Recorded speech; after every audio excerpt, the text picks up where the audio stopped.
I don't think people, because I've been reading a lot of comments, are truly understanding the severity and seriousness of what happened to me and my family. And I think they equate all of it to work. Like they think it's only a money issue. They'll be like, hey, father, go out there, get a job. Okay, well, let's start with that. This is my job. For the last, I don't know how many more times I have to say this to you. Listen, when you work a job or when you start a business, would you all agree it takes time to establish it?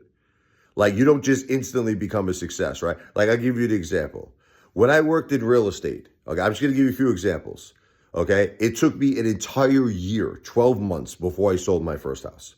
Now, real estate, you make no salary. So literally for an entire year, I was showing up at the office every day, looking at listings, making phone calls. An entire year, I had to wait to get my first commission check, okay? Same thing, I did all types of things. I did timeshares. I did TV sales. I worked for CBS. What do you think? When I worked for CBS, I worked, for Viacom. What do you think? I went right out and got like all these sales and became a monster producer and was making a fortune. No, it took like probably a year to build a decent book of business, probably 2 years, okay, even 3 years. It takes a long effing time. So when people say things like, Rich, go out and get a job, why do you feel that that's going to solve all my problems? It's not, because they're going to give you a tiny salary just to get back and forth to work. And the commissions that you make are not really going to really come to fruition for a long time. So can we stop that stupid shit? Can you stop it? All these comments, get a job, stop it. This is my job. This is my job. Okay, YouTube. Because what you all don't understand is that in a very short period of time, I can do very well with this. I could do very, very well. And it's starting to get bigger and bigger and bigger for me. So just try to relax. Go home and get your shine box, all you haters with that stuff. Go make a nice like tuna sandwich, get a club soda, relax, calm down. Now, as far as what's the next thing is concerned, as far as thinking that even just getting a job, okay, I got a lot of jobs. It's not just a financial thing. It's not just a financial thing. When my wife passed away, all the things that she used to do in this house has now become my job, my responsibility. So ready, like seriously, just setting up the kids for school every morning, cleaning their clothes, getting, food for them for school snacks, getting food for them when they come home, taking care of the dogs, taking the dogs out, cleaning up after the dogs, cleaning the house. I could go on, cleaning the dishes. I could go on and on and on. So that's another job. And let me tell you something. I think that's the hardest one. I think the hardest job of all is actually being like, a housewife. I feel like Mr. Mom. It's a lot on me, man. I love my wife. Look, it wasn't my wife's fault. My wife passed away, no control over it. She had no control. Even my mother had no control.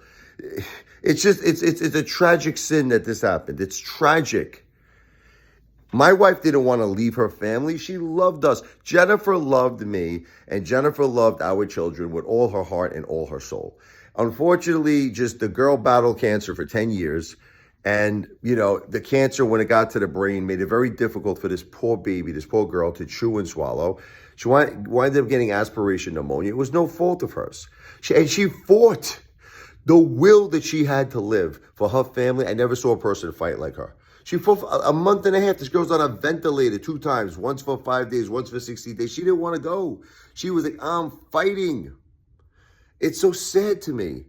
I blame these doctors a lot. I tell you the truth, they're protected. But it's like, when you get critically ill in this country, I was telling them, you guys got to treat the cancer. There were things out there that could have helped my wife. I was doing a lot of research, proton therapy, this T-DXD, this certain chemotherapy that was for her type of cancer. Again, I'm not a doctor. It's not medical advice, but there were certainly things out there that were treating this lepto disease. We have the cancer that spread throughout the central nervous system, throughout the brain and spinal cord. There were options. They didn't want to treat her. They're like, well, the cancer spread too much. She's not a candidate, blah, blah, blah, all this shit. So I was just hoping that she was going to recover from the pneumonia. So I was able to get her an outpatient something, because that's what they wanted. They're like, let her get over the pneumonia, get her off the ventilator, get her in stable shape. And then maybe you could do some kind of an outpatient thing. But unfortunately, my wife passed away. But when she passed away, this is what people don't understand. We lost. See, me and my wife set up a system here that we had like 8,000 plus thousands of dollars, $8,000 a month coming in. Now, that's not including money I earned. YouTube, I do music stuff, whatever. The point is this, okay? We had a lot of things coming in, okay, in terms of an income. But when my wife died, I lost $8,000 a month because there's also my mom too. My mom passed away. Okay, I was my wife's caretaker. That was my full-time job. I was taking care of my wife who had cancer, stage 4 cancer. I was taking care of her. And, I was making money as a full-time caretaker. My mom, I helped her, with everything. I helped my mom, she got the Social Security for my father. She got the pension. She had a lot of things. She had money coming in. But now she passed away. Now that income is gone. So, and then putting aside all of that, let's talk emotion. Let's talk about, okay, I just want you to all to understand the severity. Emotion. My wife was my best friend. She was my soulmate. My wife was spent every minute of the day, every minute of the afternoon, every minute of the night with me.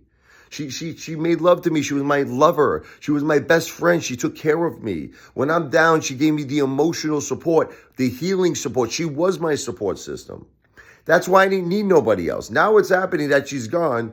I have nobody. My mother's gone. I don't even have my mother to talk to. I got nothing. Zero. Zilch. Ugats, we say in Italian. I got nothing. So that's what's happened. Now I'm reaching out to all these people. Everyone's busy.